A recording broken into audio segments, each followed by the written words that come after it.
Hello friends, gym girl का आने वाला एपिसोड बहुत इंटरेस्टिंग और मज़ेदार होने वाला है, जिसमें आपको देखने को मिलने वाला है कि आयशा घर पर सोच रही होती कि रघु के आने के बाद मेरी ज़िंदगी पर से कंट्रोल खत्म होते जा रहा है। इससे पहले कि रघु को आरती से प्यार हो जाए या आरती को रघु से प्यार हो जाए तो मुझे इस स्टोरी का दी एंड करना ही होगा। तभी सोना आकर के आयशा से पूछने लगती है, आयशा क्या बात, तुम इतनी टेंशन में क्यों खड़ी हो। तभी वहाँ पर गुमसुम सी आरती आ जाती है। सोना आरती की हालत देख करके पूछने लगती है, आरती तुम ठीक तो हो ना। आयशा भी आरती से पूछने लगती क्या हुआ। आरती मीठी हुई वहाँ आकर के आरती से पूछने लगती क्या हुआ। आयशा माम पार्ट 2 कुछ बोला ना, मगर आरती चुप होती है और चुपचाप वहाँ से जाने लगती है। सोना भी आरती को रोक करके पूछने लगती है, आरती बेटा क्या हुआ, मगर आरती बिना कुछ जवाब दिए वहाँ से चली जाती है। सोना भी आयशा के पास आकर के पूछने लगती है, आयशा बेटा तुम्हें तो मुझे सब कुछ पता होगा ना कि बात क्या है, तो बताओ ना हमें क्या हुआ।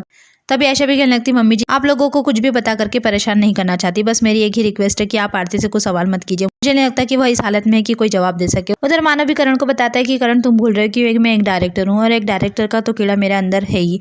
तो बस मैंने एक प्लान किया और मेरा एक सीक्रेट एजेंट नवरंग के अंदर भेजा और वह एजेंट कोई और नहीं रीचा है। रीचा उस नर्स की बेटी है जिन्होंने मेरा इलाज किया था। ये सुनकर के करण भी कहने लगता है, जीजू नवरंग आपके बिना अधूरा है, सब लोग आपको बहुत मिस कर और स्पेशली मैंने आपको बहुत मिस किया। मानो भी कहने लगता है मैंने भी तुम्हें बहुत मिस किया करण। करण कहने लगता है चलिए ना जीजू, तो फिर हम घर पर चलते हैं, सबको सच बता देते हैं। लेकिन मानो उसे मना करने लगता है और कहने लगता है कि अभी नहीं, अभी क्लाइमैक्स खत्म नहीं हुआ है। करण कहने लगता है जीजू मुझे तो बताइए, मुझे आपका कोई प्लान समझ में नहीं आ रहा है। मानव कहने लगता है मेरी प्लानिंग आयशा पर डिपेंड करती है, आखिर वह चाह क्या रही है, उसकी रघु से नजदीकियां समझ में नहीं आ रही है। उधर आरती भी शावर ले रही होती है और बहुत परेशान हो रही होती है और उसे अपने आप में बहुत शर्मिंदगी फील हो रही होती है और रोने लगती है। उधर रघु भी बहुत परेशान होता है और उसे आरती का चेहरा याद आ रहा होता है और वह जब उन लोगों से हाथ जोड़ करके कह रही होती मुझे जाने। रघु को आरती की कई बात भी याद आ रही होती कि आप थोड़ा जल्दी आ गए, अगर आप थोड़ा देर से आते ना तो आपको देखने में ज़्यादा मज़ा आता और सुनने में भी ज़्यादा मज़ा आता। यह सब कुछ याद करके रघु अपना वाइन का ग्लास गुस्से में तोड़ देता और नीचे आ जाता है। तभी भी दिगंबर काका टीवी में न्यूज़ देख रहे होते हैं, जिसमें आयशा रिपोर्टर को जवाब दे रही होती अगर मेरे फैंस मुझे इस तरह से देखेंगे तो उनका आउट ऑफ कंट्रोल हो जाना तो लाजमी है और रघु जी ने जो किया वह भी लाजमी है, क्योंकि वह भी मेरे काम के काया, इसलिए एज अ फैन उन्होंने मुझे सपोर्ट किया और मैं चाहूंगी कि इस टॉपिक पर ज़्यादा फोकस ना किया जाए। बात का पतंगड़ बनाने से कोई फायदा नहीं। आयशा के इस बयान को देख करके रघु भी गुस्सा होने लगता है और दिगंबर काका से कहने लगता है ये कितनी दोगली औरत है, मेरे सामने तो किस तरह की बातें कर रही और यहाँ पर मीडिया के सामने क्या क्या बोल रही है।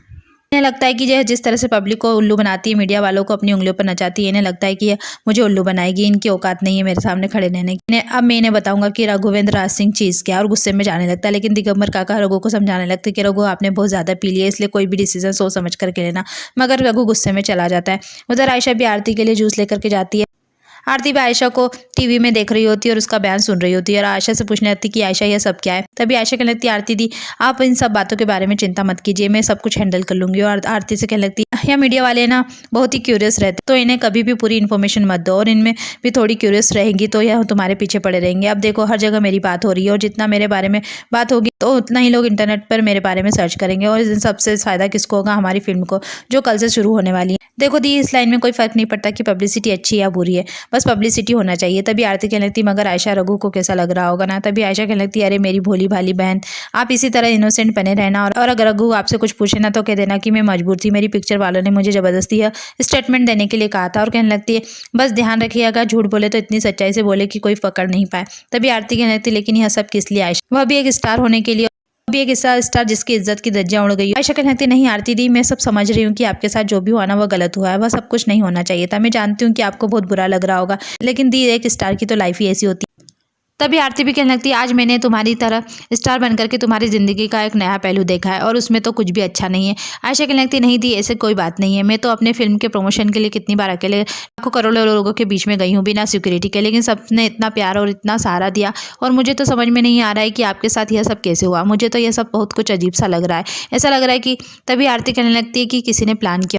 तभी आयशा भी कहने लगती है एग्जैक्टली जैसे उस वक्त किसी ने उन लोगों को पहले से ही भेज करके रखा और मुझे अच्छे से पता है ये सब उस रघु की हरकत है। और कहने लगती है देखो यह रघु की हरकत दिन पर दिन गिरती जा रही है और अब आपको भी यह सब सहने की ज़रूरत नहीं है, मेरी वजह और मैं आपको इतनी तकलीफ दे रही हूँ मुझे मंजूर नहीं है। छोड़ो अब आप मुझे नहीं चाहिए उससे कोई फेवर और ऐसी कीमत पर तो बिल्कुल भी नहीं जैसे आपको परेशान होना पड़ जाए। आयशा की बात सुनकर के आरती भी सोच में पड़ जाती है। आयशा आरती को देख करके सोचने लगती है ओ नो कहीं मेरी इन सारी बातों को आरती दी सीरियस ना ले ले। तभी आरती कहने लगती नहीं आयशा अब इससे ज़्यादा बड़ा और क्या हो सकता है मेरे साथ, और अब हम यहाँ तक पहुँच गए तो हार क्यों मानना, मैं यह कर सकती हूँ तुम्हारे लिए नवरंग के। सुनकर के आयशा खुश हो जाती है और आरती को गले लगा लेती है और कहने लगती सच में आरती दी मैं बहुत किस्मत वाली हूँ जो मुझे आपकी जैसी दी मिली।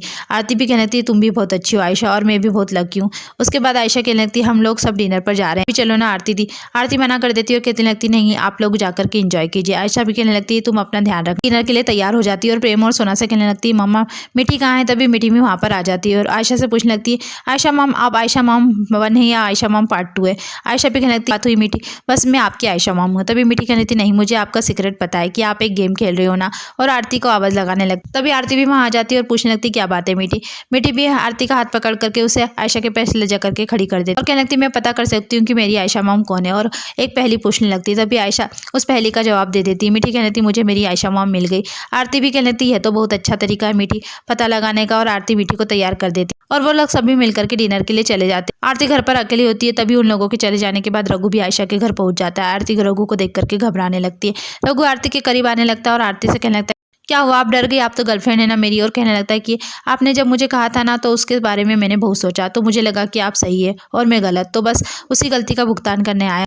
तो पार्टी तो बनती है ना, और सेलिब्रेट करने के लिए कहता है और आरती का हाथ पकड़ करके उसे अंदर ले जाने लगता है। आरती भी रघु की बातें सुन करके घबराने लगती है। एपिसोड यहीं खत्म होता है। कि अपडेट के लिए हमारे चैनल को लाइक कीजिए, सब्सक्राइब कीजिए। Thank you.